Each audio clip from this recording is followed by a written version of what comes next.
Здоровая конкуренция – залог успеха. Национальные проекты, ключевыми целями которых является обеспечение глобальной конкурентоспособности российской экономики, обсуждали в Управлении Федеральной антимонопольной службы.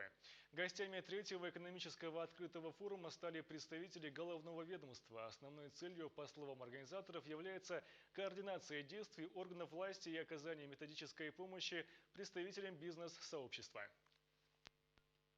Особенностью третьего экономического открытого форума реализация национального плана развития конкуренции в Российской Федерации, организованного региональным управлением Федеральной антимонопольной службы, стал уклон на национальные проекты, ключевыми целями которых является обеспечение глобальной конкурентоспособности российской экономики. Результатами проделанной работы поделился руководитель ведомства Батыр Тачиев. Ведь у нас в проектах это огромные деньги, это огромное вливание в бюджеты и проведение торгов и так далее. Вот мы следим за тем, чтобы эти торги проводились и проводились максимально честно и открыто. Что и в принципе доказывает уже ту работу, которую мы провели в этом году. Более 40 нарушений уже выявлено при реализации нас проекта. Вот, виновные должностные лица наказаны и документация обратно возвращена в лоно законодательства. Также гостями неоднократно отмечалось, насколько полезными могут быть подобные встречи как для сотрудников антимонопольной службы, так и для представителей других ведомств. В первую очередь это, наверное, интересно должно быть для представителей органов власти субъекта Российской Федерации, для представителей органов власти муниципальных образований, чтобы обменяться информацией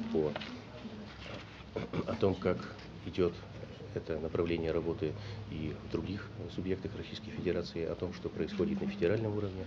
Вот, в принципе, тоже об этом я тоже планирую сегодня рассказать в своем сегодняшнем выступлении. Среди участников и гостей форума были представители центрального аппарата ФАС России и представители региональных министерств и ведомств, а также бизнес-сообщества. Одной из основных тем обсуждения в рамках встречи стала борьба с картелями или так называемыми экономическими сговорами. Проблема со сговорами в экономике, она особенно актуальная, она касается не только Республики Ингушетия, она болезненна для всей Российской Федерации. По экспертным оценкам, ущерб экономики составляет по оценочным оценкам порядка 1,5–2% ВВП всей российской экономики. Это сопоставимо, может быть, даже еще больше, чем вообще внешнеэкономическому давлению, всем санкциям, которые сейчас российская экономика переживает. Отличается ли здесь республиканская экономика? Я бы сказал, что нет.